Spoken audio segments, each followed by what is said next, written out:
This entire military is one cohesive, dedicated force. And the threats to our nations, they don't sleep. They're watching our every move. Iran, Russia, China, North Korea, ISIS, Al-Qaeda. They may be watching this right now. Our military should not be mistaken for a cable news gabfest show. We don't care what you look like. We don't care who you voted for, who you worship, what you worship, who you love. It doesn't matter if your dad left you millions when he died or if you knew who your father was. We have been honed into a machine of lethal moving parts that you would be wise to avoid if you know what's good for you. We will not be intimidated. We will not back down. We don't want war. But if you want war with the United States of America, there's one thing I can promise you, so help me God. Someone else will raise your sons and daughters.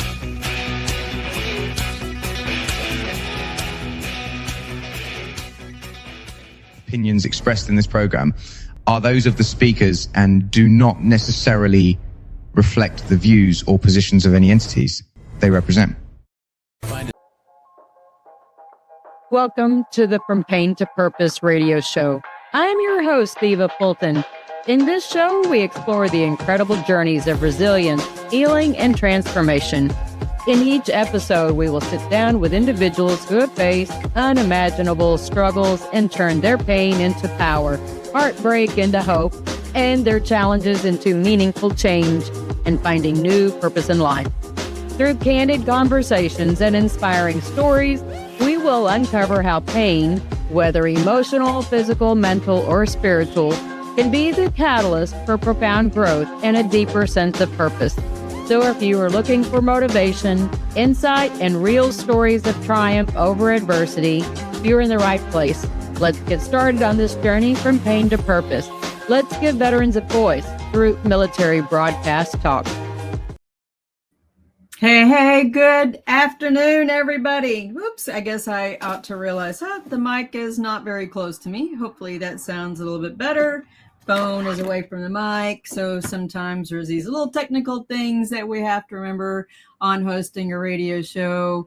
And I'll go ahead and start out by welcoming you all. This is the From Pain to Purpose radio show. My name is Eva Fulton, and today is Saturday, October 18th, the year of our Lord, 2025.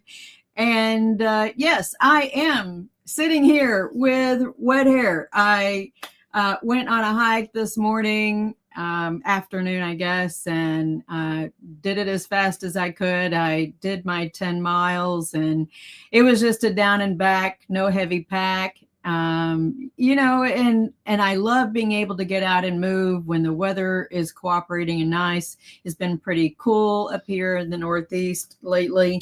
So before we get, shut in for the winter, it's nice to be able to get out there and enjoy getting some steps in and just breathing the fresh air. There were not very many people on the trail today. It's a trail that I frequent. It's nice being able to walk down, and I usually treat myself to some kind of seafood lunch or something. Today was just a little avocado toast, and I have enough to be able to eat for dinner tonight.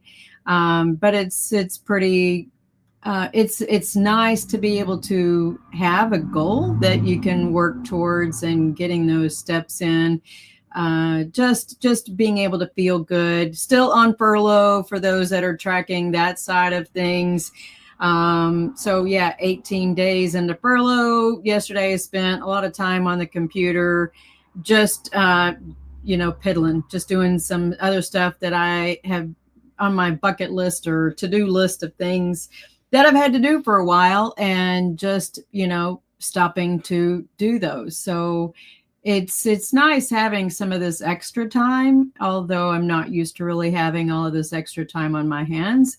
But it's okay. I make do with what I can to, fulfill the time, because what else am I going to do? I just make use of it. Idle mind is the devil's playground, right? So if we don't keep ourselves busy, then our minds can kind of start wondering. So I think, you know, if this is that taste of what it's going to be like for retirement, I've already been to the gym 3 times this week, so that felt good. So getting these other things done, you know, are good things that benefit me in the long run. I do have a guest that's supposed to be here and a co-host, so I'm waiting for them to join on. I know I'm kind of spinning my wheels and kind of trying to delay that time whenever they can come on. But in the meantime, what else have I been doing? Let's see, I put out several podcasts. Well, not several. I guess it was one that kind of rolled up things. If you follow me on the Mighty People Garden podcast, I was able to put out some more content with it. You know, it's interesting when you don't get into some of your, it had been a few weeks, really only just a couple of weeks since I had published a Mighty People Garden podcast on the E-series, the EFX series that I've been doing. But there was an update to my software program, to Adobe. So I had to rebuild all of that, put all of the files back in. So that was a whole afternoon just even doing that before I could pop that, you know, publish that post out. Hopefully y'all are following on the Mighty People Garden podcast. That's where I publish both the From Pain to Purpose in conjunction with the Mighty People Garden podcast. So you will get the content from both shows on the one streaming channel. And, you know, I think I'm getting to a point on the Mighty People Garden podcast that I am going to be looking for some guests. So if you are interested in sharing a neat story of somebody that has affected you in your life, then please reach out to me and let me know. You know, I think the greatest gift we have to be able to help other people, whether it is, you know, on the suicide prevention, or as in October is Mental Health Awareness Month, then it is by us sharing our stories, just like the motto for MBR is to give veterans a voice. This is how we help each other. But I dip into both sides of having faith as that mechanism that has helped me through my journey. But then I have also had, you know, some of these other resources, the network of organizations, the great organizations that are out there doing work. And this is how we, you know, help each other. That is not our story one and done, that we tell our stories that help somebody else, you know, like this guy or that guy or that guy in the helicopter. We can help. And the ladies, right? We can help each other because we tell our stories and realize that we're not navigating the resources all alone. I do, since we have the time, I do want to kind of do a follow-up on my experience with going to the races last week, because that was really just a phenomenal event. I think there were a lot of people who, you know, and maybe I didn't talk to a lot of the guys, admittedly, because a lot of them, they traveled with their wives or girlfriends.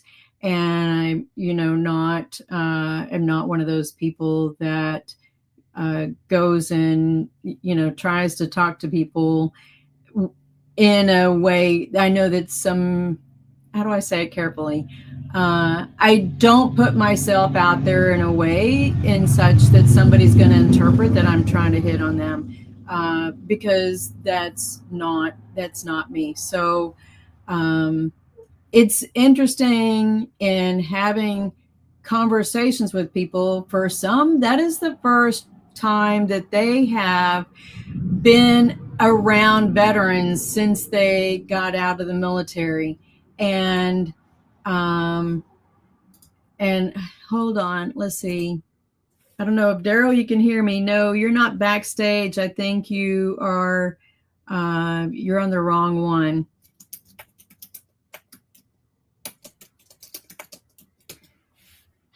Sorry. We're trying to get, so Daryl's trying to connect, but he's in the wrong backstage. So we'll get this figured out. But here's the deal, guys. I'm just curious, and I would love it if people would, put comments in, if you're listening. When's the last veteran event that you attended that was not Memorial Day or Veterans Day ceremony? When's the last time you engaged with other veterans of any kind of significance? Because I think that is probably one of the first steps that we all can take. I had somebody reach out to me the other day, and it was a female, and she said, "Hey, Eva, how do I get involved in, some of these things that you're doing? I see you go here, you go there, and, go with these different organizations." And my response was really pretty simple. What are you interested in? Because you don't want to join an organization whose mission doesn't align with something that you're passionate about. So you have to, it's okay to, I'm giving you permission, in case nobody else has ever given you permission. I'm giving you permission to go to different veteran groups and see what they're about. See whether it's the culture fits in with something that you want to do, that these people are people you want to hang around, because not all organizations the same. That was, I think, probably one of the biggest culture things for me to understand. When I got out, my family, really, the immediate family and in-laws were not very conducive to understanding me and my military service. Some of the men were, but then they still were not quite used to a woman that had served, in combat, because they had in their minds what combat meant. And it was quite different for them.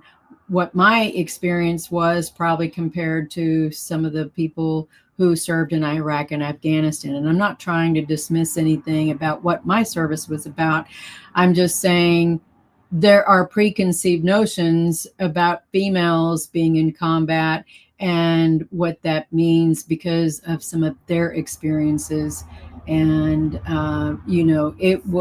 the push was to align me and in some ways kind of deny what, I see your message.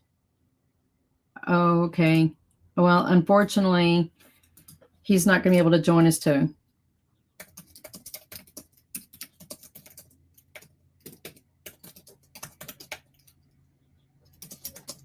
Sorry, I'm texting him.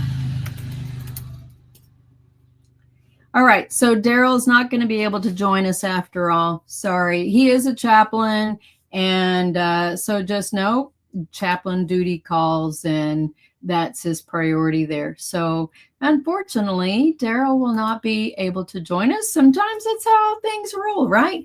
We've got this. Let's see. So where was I?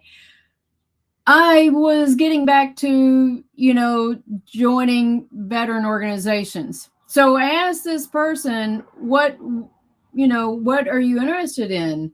And, there's all kinds of organizations out there. I said, well, you got to, what are you passionate about?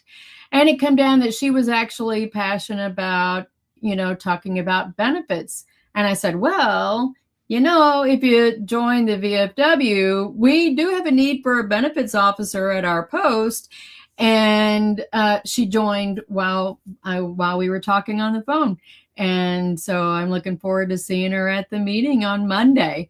There's some, and I hear was the justification for why recreate the wheel of trying to do something that already exists? When we have a need, we need the body to fulfill that. And that's kind of a no-brainer, right? You guys get what I'm talking about. It's a no-brainer to do something that is already there's a slot for you. There's no need to start a new nonprofit.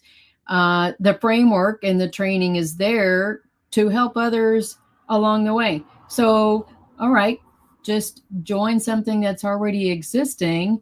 And hey, we are welcoming, new fresh blood to come in there. And it's, there is a turnover. I think that that's one of the things that many of these, whether they're veteran service organizations or other nonprofits, need to recognize is that there is the business need. It is a very much of a business need to do succession planning, because if we're not doing succession planning and mentoring folks to come in and rise up through the ranks and learn what these roles about, and this is how we have a way to be able to change the culture and remove stigmas, remove poor behaviors, and let people know that, the old days of the smoking and joking are not acceptable for us and for youth. The younger generation wants to have, they are expecting better standards of things, and we've got to be able to be prepared to accept that these changes are here. And that really comes in to what my show is about, From Pain to Purpose, right? That there are growing pains as these generations change and come into standing in leadership roles, that there are going to be growing pains to both, I want to say morph. I think it's probably a good word. Morph the infrastructure of what these organizations are about to meet the needs of the generations that are up and coming. So anyways, that's my 2 cents about that side of things.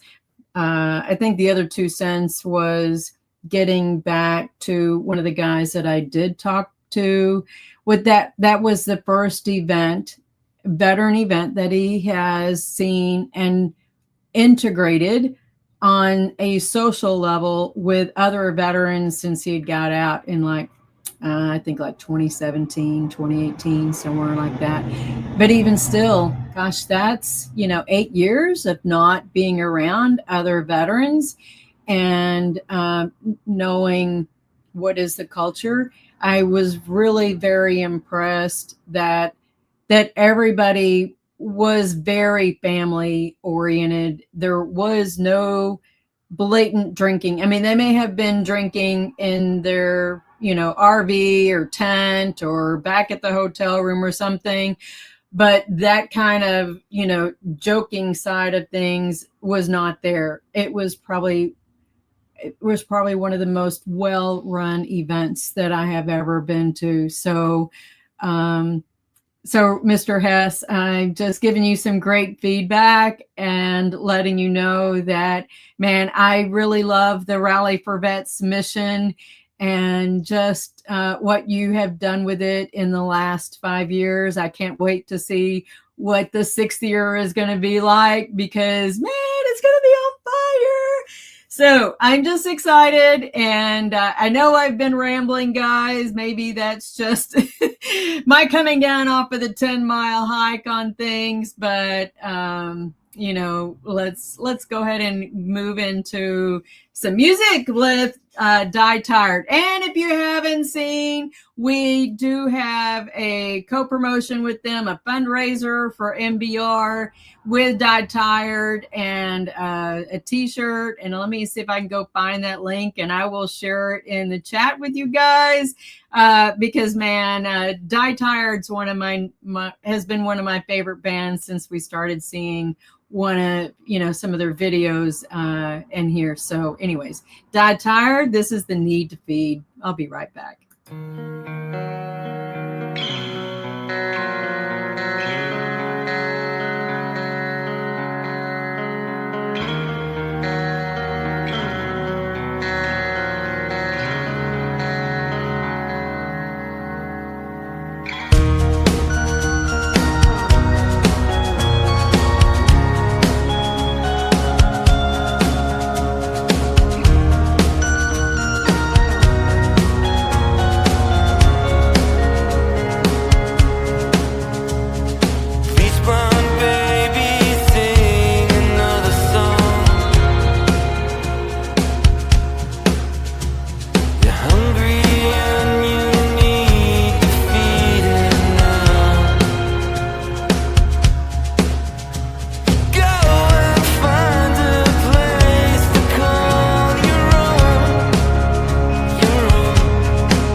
Signed up to fight for freedom. What a price you had to pay. Picture in a helmet, missing family every day. Your Lady Liberty, dressed like G.I. Jane. Some scars we'll never see. She will never be the same. She's a mother, she's a daughter, she's a sister and a friend. Standing tall in that uniform until the very end. When Uncle Sam called, she signed that line to serve. 'Cause you can't spell hero without her.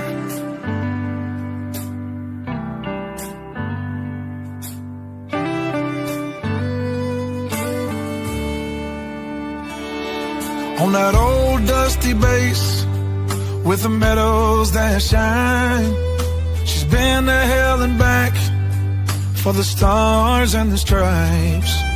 Your Lady Liberty, dressed like G.I. Jane, and some scars we'll never see, and she will never be the same.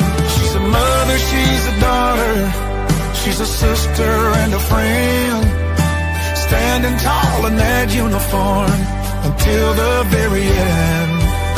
When Uncle Sam called, she signed that line to serve. 'Cause you can't spell hero without her. Yeah, yes.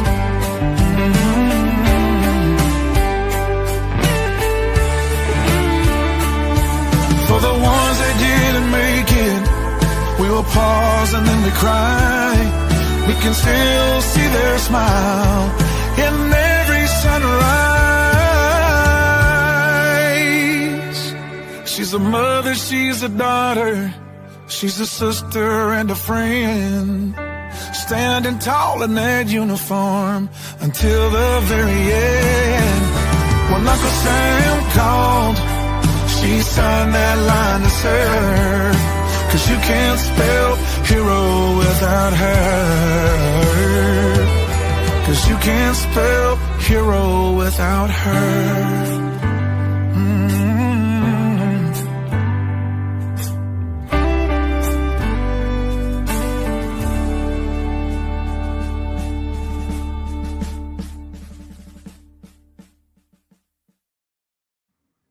Hey, I'm back. And let's see. H, are you joining me or somebody else? Yeah? You don't know? I'll join you. I ain't scared. I ain't scared. Hey! No, we have a new guy. Well, I wouldn't say new guy. We have It's a new old guy. well, yeah, you know. Anyway, so he's back came for back. the new season.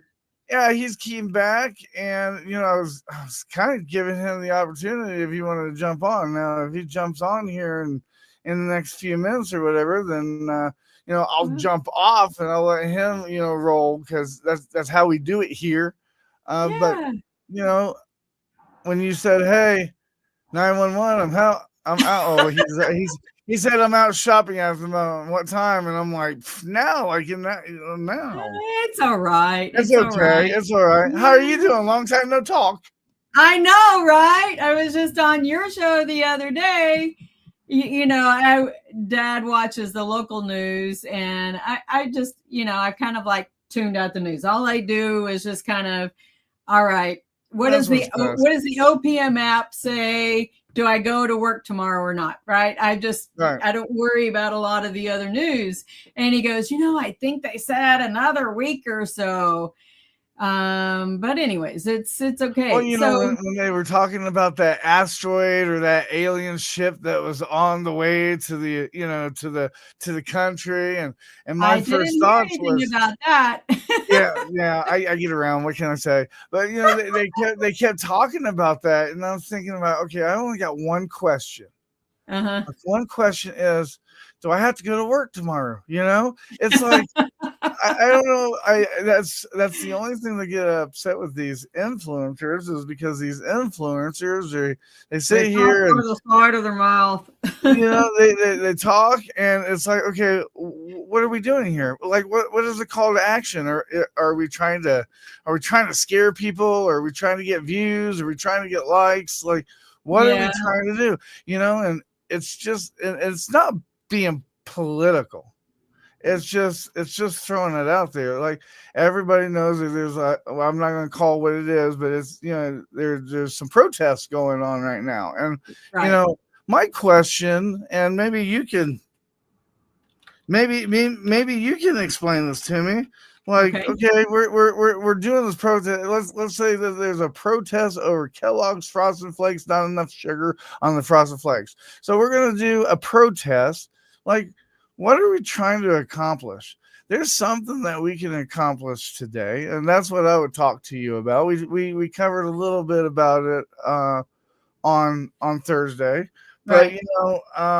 it's just it's still out there, and that's what I would want to talk about. And something that I want to accomplish is the senator from Mississippi, I guess Roger Wick. Okay, so Wicker. Roger Wicker. Okay, so evidently this plan that he passed and he co-partnered with, he voted for it in 2004 and he voted for it in something, and then this time he didn't vote on it, but he made sure to take pictures with other veterans and stuff like that, and I'm going to tell you, it's So here's something that occurred to me when I was hiking a while ago. okay. And I don't know all the specifics, but I probably could do some research and throw it your way, and you could bring it, we could have a different discussion. Okay. Out in California, I think that there has been a lawsuit with veterans and not having some of their disability income count so that they could get housing assistance and qualify for the VASH voucher. Okay. So you have to think about if we have two income streams that have been merged into one, so they're only offsetting that top difference between the disability and the retirement side. But now, and let's say that person qualifies for housing assistance or other benefit assistance because they are income capped. What does that do when they have two income streams counting and they no longer qualify for that assistance? It kind of ruins their eligibility. Yes. Right. So I think that is the elephant in the room. So if that was true, we don't know, we're just throwing it out there, theorizing. Yes. Right. But if that was true, Eva, why wouldn't politicians just be transparency and say, hey, look, we want that with the NFL. They don't even do that in the NFL. Those backroom negotiations and how some of this, I think, so there are states, there are people that we know that have gotten divorced, and in certain states they have to pay alimony, and so some income counts, some income doesn't count, but it depends upon what happens from state to state to state. But then now you're talking about something that's happening on a federal level, then counting those dollars and cents now look different. Okay. And how do you normalize what that is and make it equivalent for people living in California versus Florida or Wisconsin or Texas or Maine? No, right? I get that aspect. I get that aspect. I just wish I think we have to sometimes be careful what we ask for, because there are unintended consequences that those people may not get the assistance now because they have two income streams. And that makes sense. And if that was the case, why not just say why not that? just say that? Transparency. Yeah, I get that's it. the key thing is transparency. Yeah. When this administration moved into the White House, that was their thing, was transparency. But one thing that we've learned, and it's with every single president, nothing's changed, no matter what they say on the campaign trail. When they get into office, it's a different ballgame, and we as American people, we need to realize that. Well, it's a yes and no, because here's the nuts and bolts of it. Even though laws pass, it takes years sometimes for them to actually put it into public administration process, because you have to write the policy. You have to write now the implementation notice that actually lays out how that federal agency or department is actually going to do it. You have to get the ingredients for the cake before you can make it, and then after you get the ingredients, right? But that's been the whole big deal on why the Chevron deference law. That's not law. Chevron. It was the lawsuit, the Chevron lawsuit, and they called it the Chevron deference. So that was one of the Supreme Court ruled on that earlier this year, that said, listen, Congress, you guys have to actually spell out how the agencies or departments are going to enact these laws so that it is not inherent into the department, whether it's the VA, HUD, any of these other federal agencies, National Park Services or TSA. So they can't interpret the rules or the act, the law themselves without the guidance of, what Congress intended. And all of this really stemmed on, there's a lawsuit that was filed with some fishermen that the fishing inspectors, I think it was not FDA, but it was one of those organizations where they said, we're gonna be on your boats and inspect all of your A to Z on fishing, and you're going to pay for our inspectors to be on there. Well, that cut into their profits. We didn't ask for these, inspectors. We didn't ask for, now you're making us do this. Now you're making us do it. You didn't give us the input to actually say we have an issue with your forcing this down our throat. Yeah, you're inviting yourself. Right. So And not only inviting themselves, but paying for it too. So that left the whole public comment stuff, period stuff out of the public administration process. So when people, do you ever follow any of the Federal Register notice publications? I got to be honest with you. I don't follow politics at all. It's not politics. Oh, okay. This is where federal agencies post notices on what regulations they are planning on putting out there. Oh yeah, I don't follow it. But that is the public comment place, where we as citizens can say, no, we disagree with that. It is a way underused part of the public administration process. Well, yeah, we should probably post that so that everybody gets a voice, because that's right. That's the biggest. That is part of giving veterans a voice. Yeah, let's say it's the VA publishing something, a regulation on how they're going to do whatever. Well, they publish public comments also. A request for public comments. We have to use our voices and know how to use it. It is not always just through the veteran service organizations or just through our congressmen and senators. We can use our individual voices through the Federal Register notices that are published there.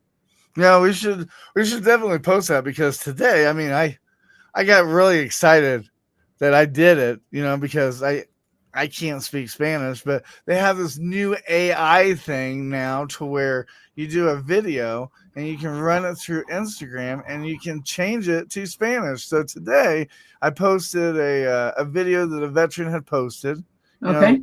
empowering, get her voice out there. And her name's Shorty. And I posted it and I did it in English and I did it in Spanish. It was awesome, And I'm like, look at that. Send that to your Spanish teacher. Tell her to eat her heart out, She was like, that's awesome because I can't speak Spanish. The only thing that I can say in Spanish is "Bono." Yeah. So, but, I learned quite a bit of Spanish, especially traveling in Spain. So right. But I figured, honestly, because I still think the whole political spectrum is, a little active drama. I'm still figuring that all of this will be past. They're waiting for like Veterans Day, so that they can say that they did something on Veterans Day. Could be, yeah, could be, or some variation of it. Whatever they end up negotiating with. You might be right because they like the drama of they do. They eat that shit up. Well, I know, I get it.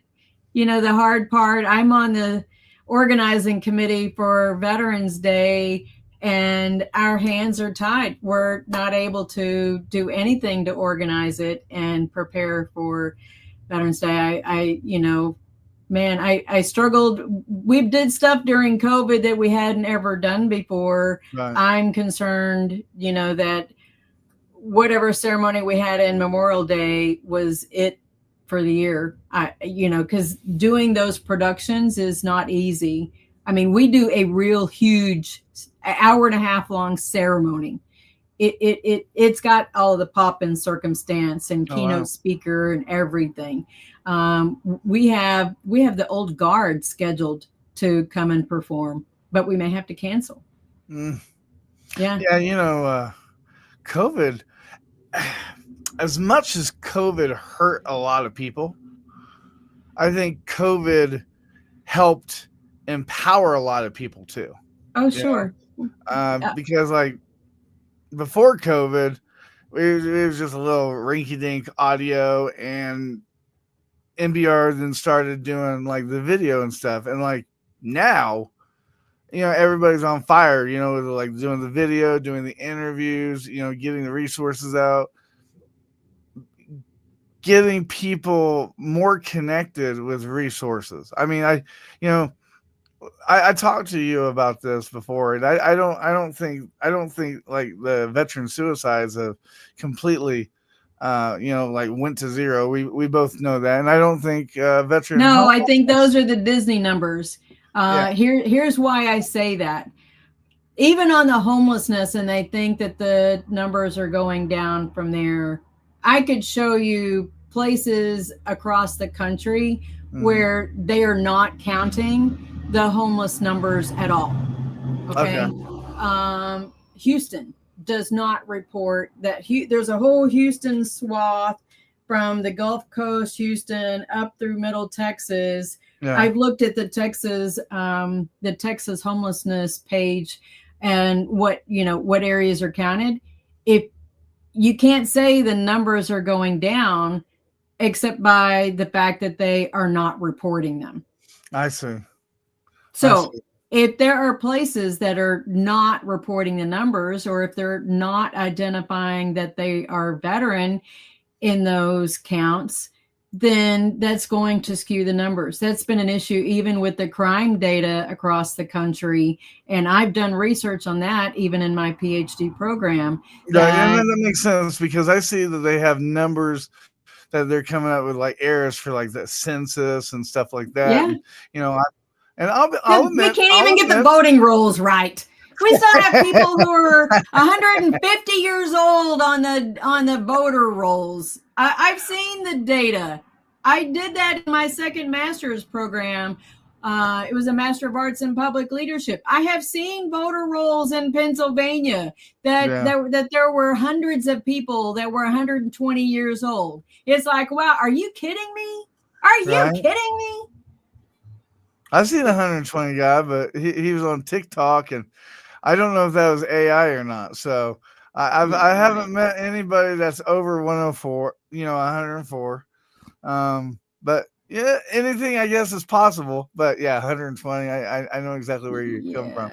Yeah. I just I wish I'd like to hear positive news. I don't really want to hear like the negative news and stuff like that. Yeah. I just wish they come out and say, hey, you know what? We're doing better.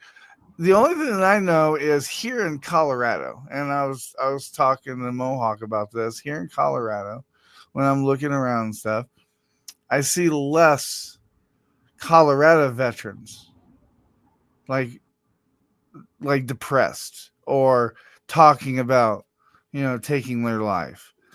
And I think You that's think it's improving? I think it might be improving just a little bit, and this is the reason why I think that.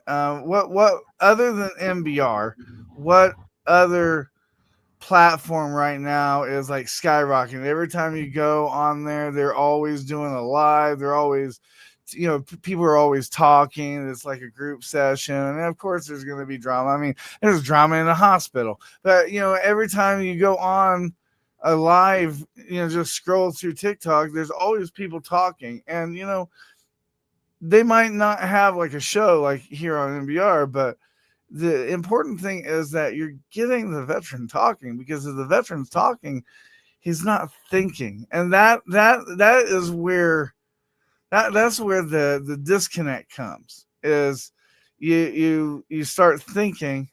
And what do us, and you don't even have to be a veteran. I think everybody does this. You get into the overthinking. We get into overthinking, and we start doubting ourselves, and then we start second guessing ourselves, and we start thinking that we're worthless or that we can't do this. It's because an idle mind is a devil's playground.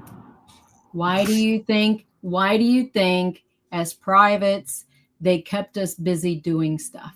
Yeah.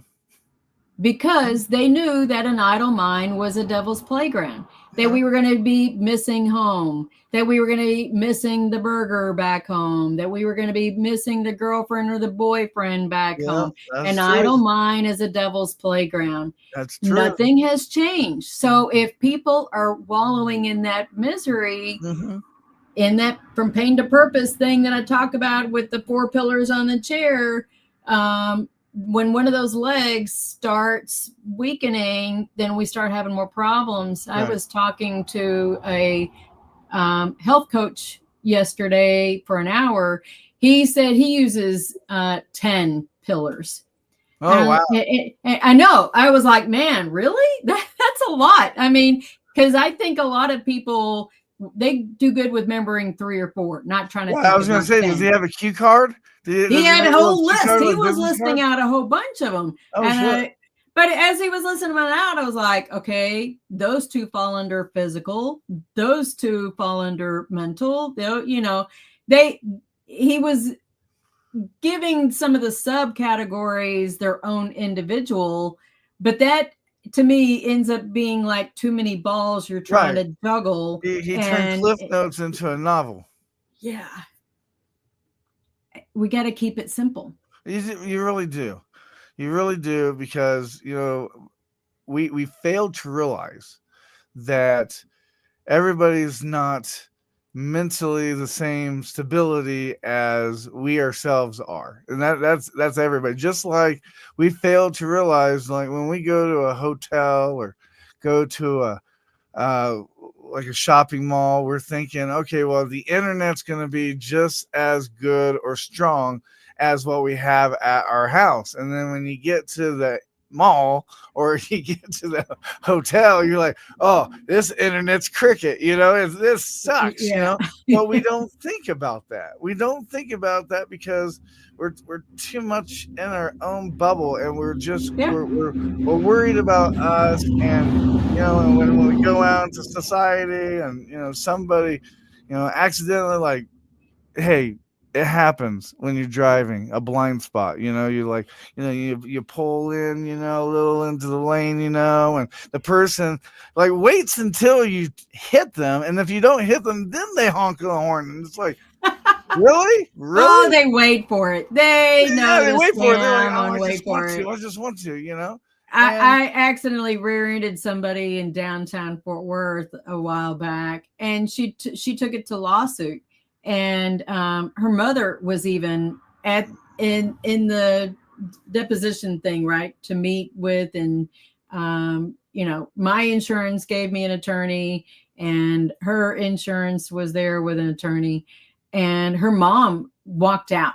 So it was barely, you're downtown areas, you can't go very fast downtown, and those lights change, right? Right. So I had an issue with my contact at the time, and she stopped like 20 feet before the line at the intersection. So she knew that I was behind her. She stopped way early, but I barely tapped. The picture, she said, of what the damage was on the corner of the bumper. No, really? Her mom got disgusted with her. She was pulling one of those scams. Yeah. And, we've even seen those videos on Facebook or TikTok where people, I saw the one several weeks ago where they got out, they crossed lanes, stopped, and then backed into the person. And the bad thing is like and that's like almost all of society. They do things on purpose. They design it to fail. Not only do they do things on purpose, but they do things and they don't realize how it affects other people. And the sad thing about it, and it just goes clear today. I especially with like the Richard Starr Act that I was talking about. Yeah. Unless it affects you in some way or some form, you're not really going to support it. I always make a joke about this. Okay. And, I hope I don't offend anybody, but like, I don't know if I don't know in today's society if you call it little people or midget, but just hear me out. I don't have anybody in my family that are midgets or little people. Okay. Okay. So I don't. So you're not. It's not about whether trying to be politically correct or not. I think.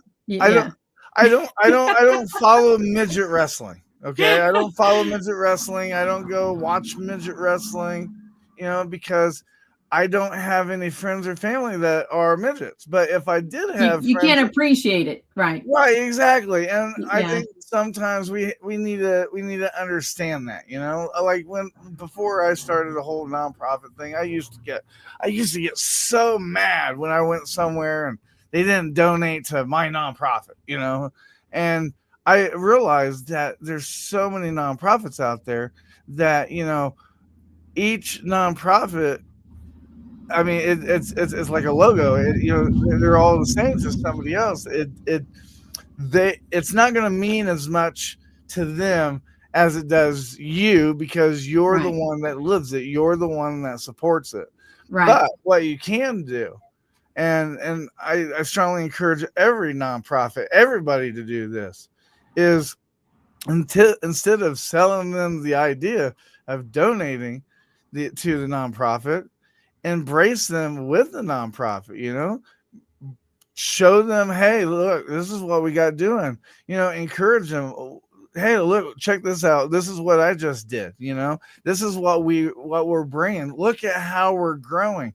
If you tend to grow with people, then people, they get excited about that. And the reason why I've learned that is because when I went to Sochi, Russia, and I don't talk about this very much, but when I went to Sochi, Russia, okay, for the Paralympics. Oh, okay, that's right.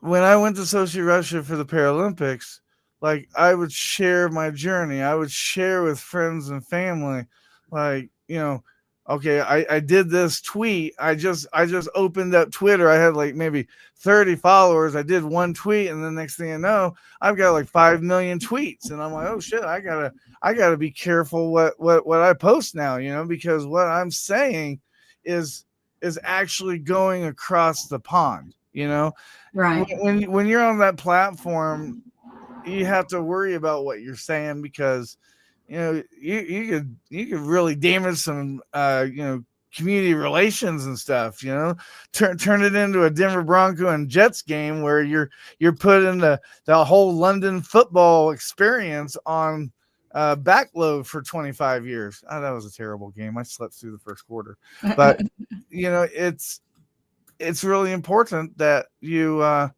engage with people and you inform them and have them be a part of that journey, because nobody wants to be on a journey by themselves.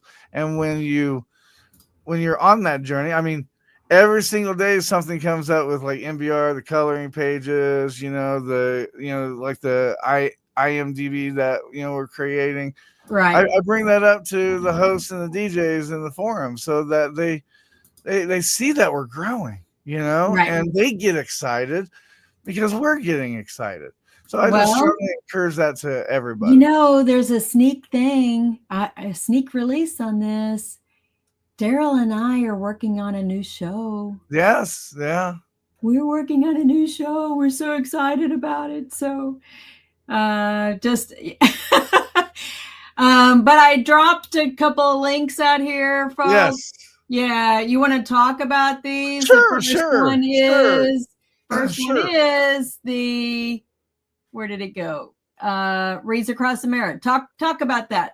So the Reads Across America, I don't know how many people have loved ones that have died, and I have a battle buddy that I go to every single Christmas.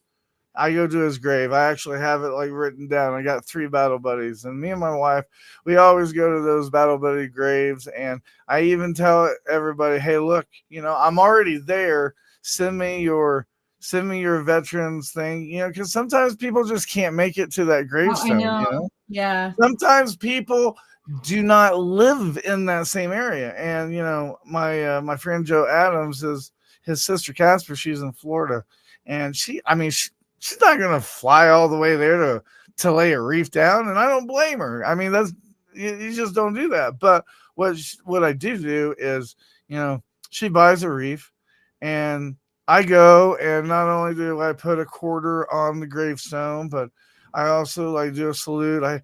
Mark, who does Freedom Chat every Sunday, he plays little taps and stuff.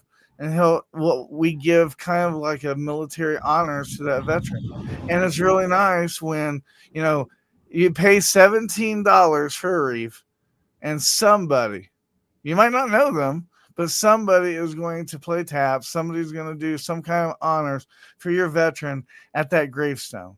And for $17, I mean, we're not talking about like Uber Eats or anything here. We're going to send them a picture and stuff. And, it's nice because not only did you take care of your veteran, but, that veteran, he's still alive upstairs. He's looking. He sees how much he's loved. He sees how much of, when he died, how much of a purpose, you're keeping his. It wasn't off or not. We're saying their names. Yeah, we're saying their names. Yeah. We got 3 minutes left, which Okay, really all is right. like I'll make 1 this- minute. Got I'll 1 minute. Talk about 1 minute. Die Tired real Die fast. Tired. It is mental month. It's mental health month. Die Tired. It's when you live for something so much that you just die tired from him, singing and looking at the duck.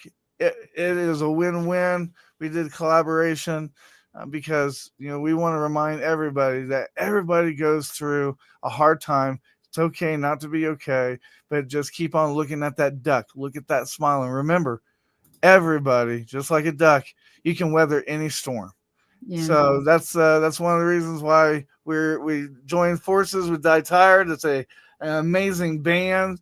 I've been playing them since I started. I really love them. And there's a new guy that I heard yesterday.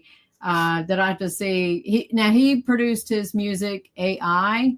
It's not an actual band, but it's his words. Right. I might see if I can. I'll be having him on as a guest as well. There we go. Maybe with me and Daryl. The other thing I wanted to go ahead and pop up is my schedule. I do have a schedule coming up. So Bryce Hanson's coming up on October 25th. Ricky Ritchie, November 1st. I'm supposed to do a remote again on November 8th. We'll see how that works.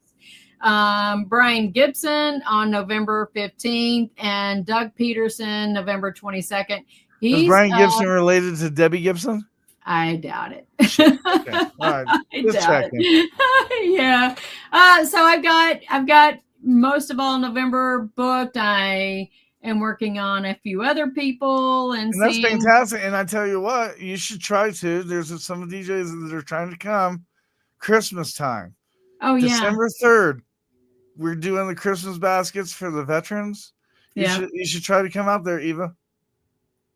Out there to Colorado. Yeah. Oh, okay. You know, I have a cousin and my brother live out there in the Denver area. And my former brother-in-law actually lives in northern Denver. There you go. There's an excuse. Come on out.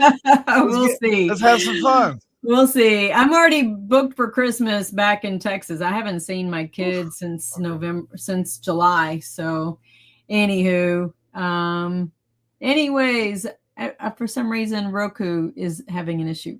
Probably because somebody's probably, it's probably that time. All right. Well, thank you all for joining us. So I'll be back next week live. Thanks for saving the day, Joel, having you on. Great conversation. Yeah. And everybody, hope you all have a blessed week. Till next time. Ladies and gentlemen, thank you for tuning in to Military Broadcast Radio.